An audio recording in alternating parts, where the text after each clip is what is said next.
Bonjour à tous, c'est Learn Parcours. Alors aujourd'hui, on va enfin voir ensemble un nouveau tutoriel, le saut de précision.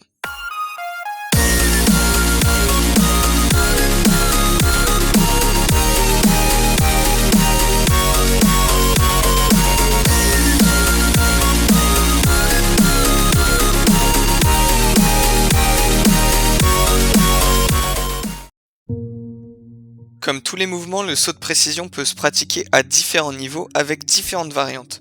Alors ici, on va s'intéresser au départ pieds-joints statique, mais dites-moi dans les commentaires si d'autres variantes et lesquelles vous intéresseraient.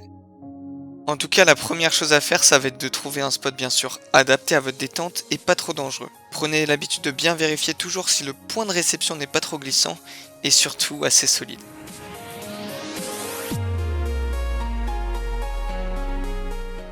Ensuite, n'oubliez pas non plus de bien vous échauffer, particulièrement les genoux et les chevilles.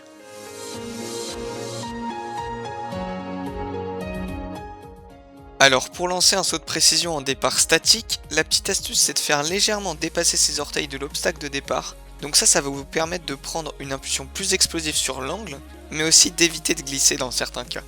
Au moment de sauter, pliez légèrement les genoux en ramenant vos bras vers l'arrière pour essayer d'atteindre à peu près cette position. Ensuite, lorsque vous allez donner votre impulsion, faites un léger déséquilibre vers l'avant. Entraînez-vous à bien sentir le moment où vous devez sauter. Attention à ne pas le faire trop tôt pour aller suffisamment vers l'avant et à ne pas le faire trop tard pour prendre la hauteur nécessaire. Alors comme beaucoup de choses, ça va s'acquérir à force de répétition, donc entraînez-vous bien là-dessus parce que c'est une étape essentielle du saut de précision. Un point important de votre impulsion, ça va être d'utiliser vos bras de manière explosive. Alors sachez que ce mouvement vers l'avant peut facilement vous faire gagner 30 voire 40% de distance s'il est assez dynamique. Donc ne le négligez pas, surtout si vous voulez faire de la distance. Donc une fois que vous aurez démarré votre saut, votre corps devrait normalement être à peu près droit, voire cambré, en fonction de l'énergie que vous avez mis dans l'impulsion. En tout cas, vous serez penché vers l'avant avec donc vos pieds derrière vous. Et évidemment, pour pouvoir atterrir correctement sur votre lieu de réception, il va falloir ramener vos jambes vers l'avant. Cette étape, ça va se faire à travers une phase de groupement où vous allez dans le même temps ramener vos genoux à la poitrine et commencer à ramener les bras vers l'arrière pour pouvoir permettre à votre corps de se redresser un peu et donc de pouvoir dégrouper les jambes cette fois-ci vers l'avant. Alors c'est clairement ici que la plupart des débutants font des erreurs, donc faites bien attention à avoir cette phase de groupement, ça va être très important pour la suite du saut. Assurez-vous bien d'avoir un angle qui va vous permettre de pouvoir amortir sans que votre corps soit entraîné vers l'avant. Alors pendant votre phase de groupement, il faut bien que vous soyez focalisé à 100% sur votre objectif de réception et au moment de dégrouper, vos jambes vont rentrer dans votre champ de vision et là il va falloir viser avec vos pointes de pied cet endroit. Alors je sais qu'expliquer comme ça peut paraître super compliqué, mais finalement tout ça se fait un peu par réflexe avec l'habitude. Alors ça veut pas dire non plus qu'il faut pas le travailler parce que au début ça sera pas évident du tout. Donc ce que je peux vous conseiller en plus des centaines de répétitions, ça va être de travailler directement cette étape de visée sans passer par les deux autres phases. Donc avec des toutes petites distances en partant à un pied comme ça. Mais attention, c'est juste pour vous entraîner, vous devez surtout pas prendre l'habitude de faire vos départs à un pied. De toute façon, si vous restez concentré à 100% et jusqu'au bout sur votre point de réception, vous allez plus ou moins inconsciemment faire des petites modifications pour corriger la trajectoire tout au long du saut.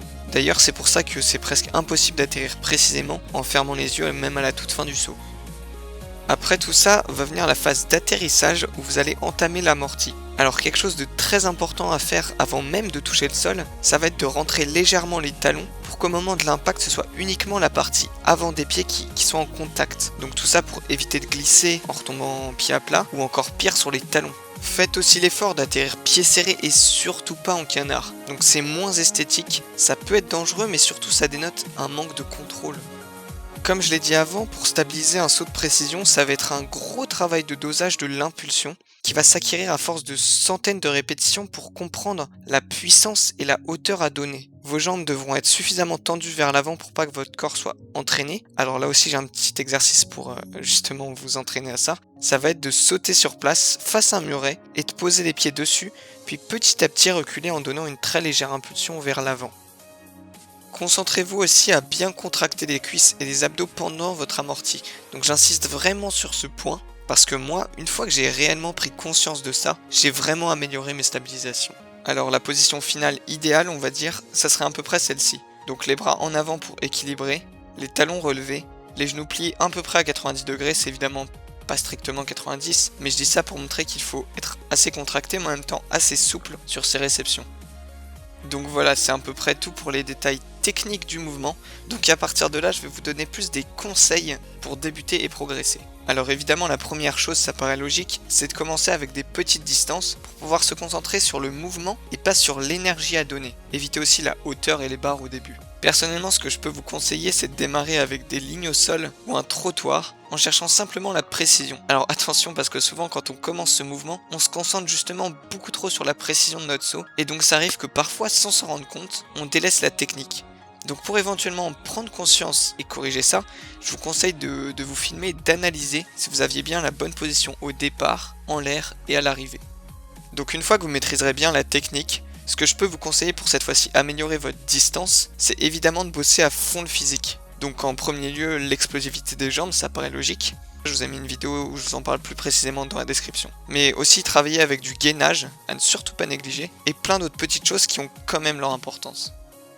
Si vous avez peur de vous lancer, et je parle ici plus de la distance que de la précision, une technique que la majorité des traceurs utilisent, ça va être de compter les pas entre les deux obstacles. Comme ça, vous allez vous dire par exemple 9 pieds, c'est bon, je sais faire, et finalement ça va vous permettre de vous rassurer. Autre technique qui marche aussi pas mal si la configuration le permet, ça va être de commencer par poser un pied sur l'obstacle et le deuxième au sol, et de petit à petit essayer de le ramener le plus proche possible de cet obstacle, jusqu'à évidemment réussir à mettre les deux pieds dessus. Vous pouvez également demander plusieurs parades, ça rassure beaucoup pour le mental, même si après c'est quand même à vous d'assurer le saut derrière. En tout cas voilà, je pense que j'ai fait à peu près le tour du saut de précision. N'hésitez pas à liker la vidéo si ça vous a aidé, et à dire ce que vous en avez pensé dans les commentaires. N'oubliez pas non plus, la clé c'est la répétition. Allez, bon courage et bonne chance.